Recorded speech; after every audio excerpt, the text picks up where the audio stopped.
پیارے بچوں، بنیاد اردو میں ایک بار پھر سے آپ سب کا سواگت ہے۔ بچوں، آج ہم جے کے بورڈ کلاس 10 اردو کے تمام نثری اسباق کے امپورٹنٹ سوالات کے بارے میں پڑھیں گے۔ بچوں، آج کی ویڈیو بہت امپورٹنٹ ہے، آپ پلیز اس ویڈیو کو آخر تک دیکھیں۔ آج کی ویڈیو میں آپ کو جتنے بھی نثری اسباق ہیں ان کے امپورٹنٹ کویشچنز دیکھنے کو ملیں گے۔ تو بچوں، سب سے پہلے نمبر پر ہے داستان سیر چوتھے درویش کی۔ یہ داستان لکھی ہے میر امن دہلوی نے۔ داستان کا پہلا سوال ہے، فرش پر سے پتھر ہٹانے کے بعد شہزادے نے زمین کے اندر کیا دیکھا؟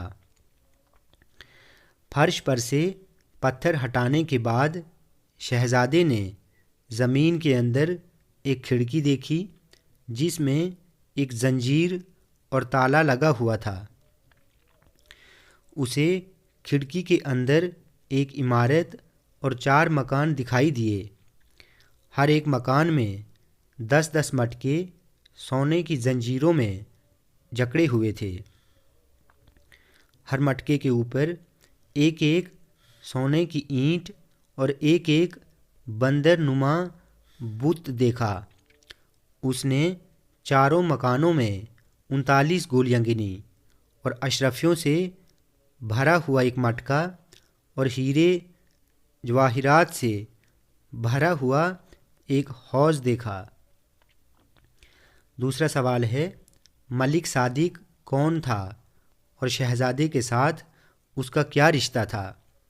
ملک صادق جنوں کا بادشاہ تھا اور شہزادے کے والد کا سچا اور وفادار دوست تھا۔ تیسرا سوال ہے، ابو جہل کون تھا اور شہزادے کے چچا کے لیے یہ کیوں کہا گیا کہ وہ بجائے ابو جہل تھا؟ ابو جہل حضرت محمد صلی اللہ علیہ وسلم کا چچا تھا، جو حضرت محمد کا جانی دشمن تھا اور حضرت محمد کو مارنا چاہتا تھا۔ شہزادے کے چچا کے لیے بجائے ابو جہل اس لیے کہا گیا کیونکہ وہ بھی اپنے بھتیجے کو جان سے مار دینا چاہتا تھا۔ اگلا سبق ہے افسانہ عبرت۔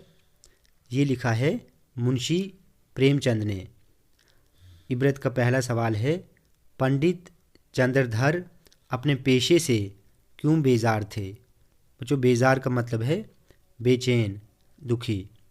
پنڈت چندردھر اپنے پیشے سے اس لیے بیزار تھے کیونکہ ان کی مہینے کی آمدنی صرف 15 روپے تھی، جس سے ان کے گھر کا خرچہ نہیں چلتا تھا۔ دوسرا سوال ہے، داروگا جی کا پنڈت چندردھر کے ساتھ کیسا برتاؤ تھا؟ داروگا جی کا پنڈت چندردھر کے ساتھ بہت اچھا برتاؤ تھا۔ وہ پنڈت جی کے لیے کبھی کبھی سبزی اور دودھ بھیج دیا کرتے تھے، لیکن اس کے بدلے پنڈت جی کو داروگا اور منشی جی کے بچوں کو پڑھانا پڑتا تھا۔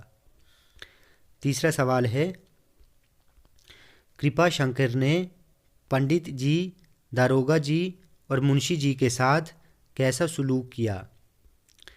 کرپا شنکر نے پنڈت جی، داروگا جی اور منشی جی کے ساتھ بہت اچھا سلوک کیا۔ ایودھیا پہنچ کر جب ان تینوں کو رہنے کے لیے جگہ نہیں مل رہی تھی تو کرپا شنکر نے ان تینوں کو اپنے گھر لے کر خوب خاطرداری اور مہمان نوازی کی۔ چوتھا سوال ہے، پنڈت چندردھر کو اپنے پیشے کی عظمت کا احساس کس طرح ہوا؟ ریل گاڑی میں، داروگا جی اور شفا خانے میں، دواخانے میں منشی جی کے ساتھ جو واقعات پیش آئے اور ایودھیا میں پہنچ کر کرپا شنکر نے جو احترام و عزت اور مہمان نوازی کو ثبوت پیش کیا، اس سے پنڈت چندردھر کو اپنے پیشے کی عظمت کا احساس ہو گیا۔ اس کے بعد ہے افسانہ آسمان، پھول اور لہو۔ یہ افسانہ لکھا ہے نور شاہ نے۔ اس کا پہلا سوال ہے، دکاندار لڑکے کو گڑیا کیوں نہیں بیچنا چاہتا تھا؟ دکاندار لڑکے کو گڑیا اس لیے نہیں بیچنا چاہتا تھا کیونکہ اس کے پاس بہت کم پیسے تھے۔ دوسرا سوال ہے، لڑکے کے لیے گڑیا کا خریدنا کیوں ضروری تھا؟ لڑکے کے لیے گڑیا کا خریدنا اس لیے ضروری تھا کیونکہ لڑکا وہ گڑیا ماں کے ہاتھوں اپنی بہن کے لیے بھیجنا چاہتا تھا جو اب اس دنیا میں نہیں تھی۔ تیسرا سوال ہے، لڑکا دیدی کو گڑیا کس کے ہاتھ بھیجنا چاہتا تھا؟ لڑکا دیدی کو گڑیا اپنی ماں کے ہاتھوں بھیجنا چاہتا تھا۔ چوتھا سوال ہے، لڑکے کی کون سی دعا خدا نے قبول کر لی؟ اس کا جواب ہے، لڑکے نے خدا سے یہ دعا مانگی تھی کہ وہ ماں کے لیے پھول اور اپنی بہن کے لیے گڑیا خرید سکے۔ نیک عورت نے لڑکے کو دونوں چیزیں خرید کر دیں، اس طرح لڑکے کی دعا قبول ہو گئی۔ پانچواں سوال ہے، لڑکے کی ماں اور بہن کا کیا نام تھا؟ لڑکے کی ماں کا نام حلیمہ بی بی اور بہن کا نام خالدہ تھا۔ اس کے بعد ہے ناول اور مزاجدار لٹ گئی۔ یہ ناول لکھا ہے مولوی ڈپٹی نذیر احمد نے۔ اس کا پہلا سوال ہے، لوگوں کو دھوکہ دینے کے لیے حجن اپنے پاس کیا رکھتی تھی؟ لوگوں کو دھوکہ دینے کے لیے حجن اپنے پاس تسبیح، خاک شفا، زمزمیہ، مدینہ منورہ کی کھجوریں، کوہ طور کا سرما، گلاف کا ٹکڑا، مونگ کے دانے، ناد علی اور بہت سی دوائیاں رکھا کرتی تھی۔ دوسرا سوال ہے، حجن نے مزاجدار سے قیمت لیے بغیر اس کو فیروزے کی انگوٹھی کیوں دی؟ حجن نے مزاجدار کو قیمت لیے بغیر فیروزے کی انگوٹھی اس لیے دی تاکہ وہ بعد میں اسے آسانی سے ٹھگ سکے۔ تیسرا سوال ہے، مزاجدار کو بیوقوف بنانے کے لیے حجن نے کیا کیا؟ مزاجدار کو بیوقوف بنانے کے لیے حجن نے اسے مفت میں فیروزے کی انگوٹھی دی۔ اس کے بعد سستے میں ایک ریشمی ازار بند دیا۔ اس طرح مزاجدار کو بیوقوف بنانے میں حجن کامیاب ہوئی۔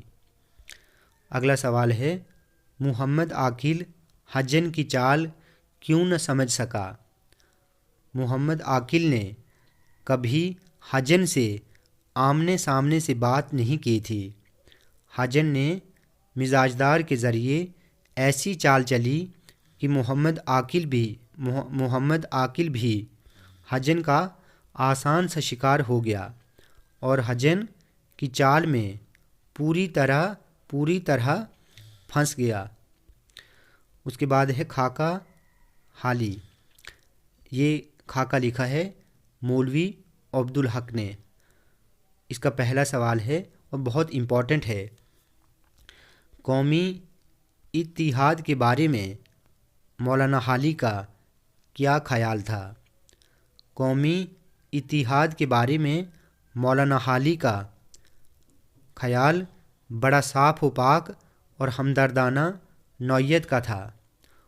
وہ ملک کے ہر فرد میں ذات پات کو چھوڑ کر قومی اتحاد دیکھنا چاہتے تھے، لیکن جب بھی ہندوؤں اور مسلمانوں میں کوئی لڑائی جھگڑا ہوتا تو ان کا دل بڑا دکھی ہو جاتا تھا۔ وہ اپنی تحریروں میں ہر قوم و ملت کے افراد کا خیال رکھتے تھے۔